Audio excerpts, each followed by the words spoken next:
કેશોદ તાલુકા સેવા સદન ખાતે 2 દિવસીય રવિ કૃષિ મહોત્સવ 2024 કૃષિ મહોત્સવ 2024ની શરૂઆત આધુનિક કૃષિ વિશે માર્ગદર્શન આપવામાં આવ્યું। ગુજરાત રાજ્યના તમામ તાલુકામાં રવિ કૃષિ મહોત્સવનો પ્રારંભ કરવામાં આવ્યો। કેશોદ તાલુકા સેવા સદનના પટાંગણમાં 2 દિવસીય રવિ કૃષિ મહોત્સવની શરૂઆત કરવામાં આવી। કૃષિ મહોત્સવની શરૂઆત થાય તે પહેલા ઉપસ્થિત મહેમાનોનું શાબ્દિક સ્વાગત કરવામાં આવ્યું। આ પ્રસંગે દીપ પ્રાગટ્ય બાદ મહાનુભાવોનું સ્વાગત કાર્યક્રમ સાથે શિબિરની શરૂઆત કરવામાં આવી। કૃષિ મહોત્સવમાં પ્રગતિશીલ ખેડૂતોએ દેશી ગાય આધારિત પ્રાકૃતિક ખેતી વિશે પોતાનું વિશેષ વક્તવ્ય રજૂ કર્યું। આ મહોત્સવમાં ખેતીવાડી વિસ્તરણ અધિકારી વૈજ્ઞાનિકો દ્વારા ખેડૂતોને બાગાયતી પાક, મિક્સ ફાર્મિંગ, પ્રિસિઝન ફાર્મિંગ જેવા ખેતી વિષયક વિવિધ વિષય યોજનાઓ વિશે જાણકારી આપવામાં આવી। પ્રગતિશીલ ખેડૂતોનું સન્માન વર્ક ઓર્ડરનું વિતરણ કરવામાં આવ્યું। કૃષિ મેળામાં દેશી બીજ સંવર્ધન, મિલેટ્સ એટલે પોષક ધાન્ય પાક, તેના સ્વાસ્થ્ય સંબંધિત ફાયદા, પશુપાલન વિભાગ, ICDS, PGVCL, તાલુકા હેલ્થ ઓફિસર સહિત જુદા જુદા વિભાગોના પ્રદર્શન સ્ટોલ ઊભા કરવામાં આવ્યા।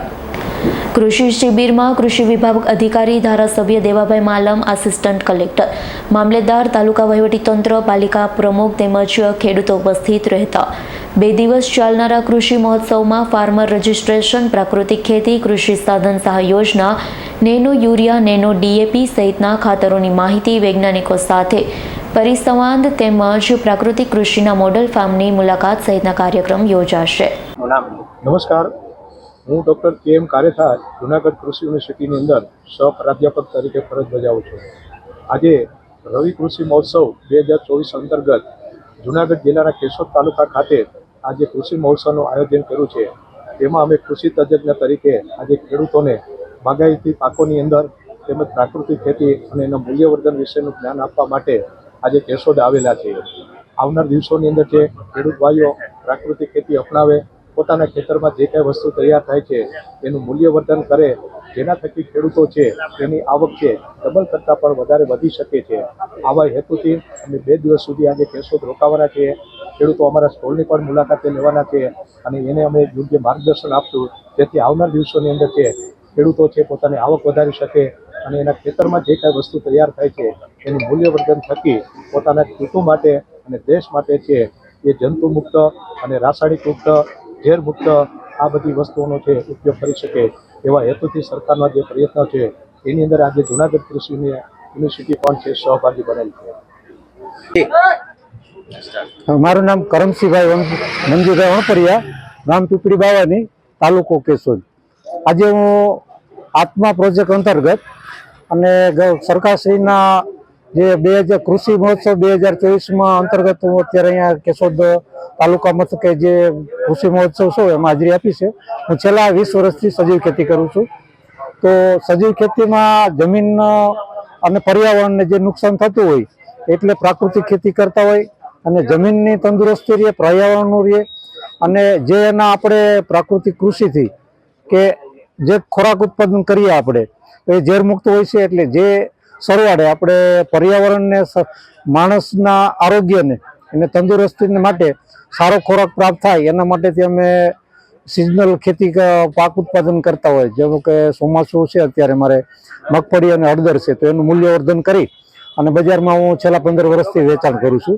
શિયાળુ પાકમાં મસાલાનું ઉત્પાદન કરું છું, ધાણા, જીરું, હળદર, રાઈ, મેથી એવું બધું મસાલા પાકનું ઉત્પાદન કરી એનું મૂલ્યવર્ધન કરી અને મારા ગ્રાહકોનું વેચાણ કરતો હોય। છેલ્લા મૂલ્યવર્ધન કરવાથી સારા ભાવ પણ મળતા હોય અને બધાનું મહત્વ ઊંચા ભાવ કરતા આપણા શરીરના આરોગ્ય માટે જે પૌષ્ટિક ખોરાક મળે એને એ એક મહત્વનું છે। એ ધ્યેય સાથે અમે આમાં ખેતી જોઈન્ટ થયા હોય ખેતીમાં। અત્યારે પ્રદર્શનમાં આપણું જીવામૃત બનાવવાનો ડેમો આપ્યો હતો, આપણે ગંજીમતનો ડેમો આપ્યો હતો। એ બધું જે પ્રાકૃતિક ખેતીને સંલગ્ન જે હોય નિમાસ્ત્ર એ બધાના ડેમો મૂકેલા હતા। મારું નામ સુંદર રવિલાબેન નરેન્દ્રભાઈ, ગામ એકલેરા। આજે કેશોદ તાલુકામાં રવિ કૃષિ મહોત્સવ છે તે 2 દિવસનો પ્રોગ્રામ છે, તેમાં અમે આજે આવેલા। અમારે જૂનાગઢ યુનિવર્સિટીમાંથી ડૉક્ટર કાછૈયા સાહેબ આવેલા અમારા ગામડે। તેમને સીતાફળના ને બોર વિશે તાલીમ આપેલી। સીતાફળના માવાની અમે તેમાં એનો માવો કાઢી અને તેનો ફ્રીજમાં રાખીને એનો ઉપયોગ કર્યો અને તેની વેચાણ કર્યું અને તેના બી અમે સાચવીને રાખ્યા અને એના બીનો અમે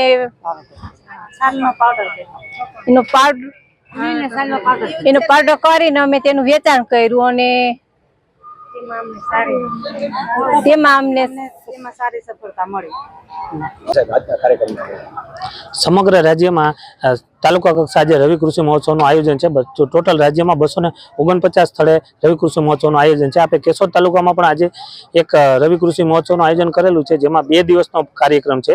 જેમાં પ્રથમ દિવસે પ્રાકૃતિક ખેતી, સસ્ટેનેબલ એગ્રીકલ્ચર, મિક્સ ફાર્મિંગ, પછી વિવિધ મિલેટ પાકની ખેતી પદ્ધતિ વિશે કૃષિ પરિસંવાદ યોજાય છે.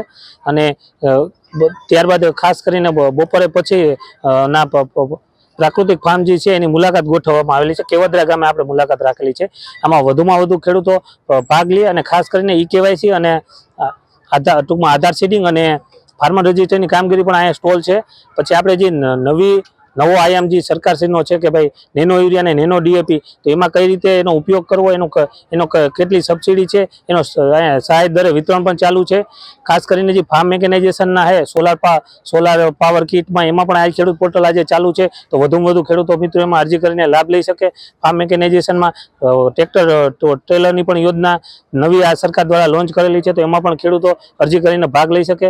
આ જ રીતે કૃષિ યુનિવર્સિટીમાંથી વૈજ્ઞાનિક શ્રી વધારેલા છે. તો એ 2 દિવસે કઈ રીતે ખેતીની ખર્ચ ઘટાડી શકાય, આવક વધારી શકાય, કઈ રીતે નવી ટેકનોલોજીનો ઉપયોગ કરી ખેડૂતો વધુ પગભર થઈ શકે અને માર્ગદર્શન મેળવી શકે અને પ્રાકૃતિક ખેતી અપનાવતા થાય તે વિશે ખાસ આયોજન છે. અને આવતીકાલે પણ આ જ રીતે આયોજન છે.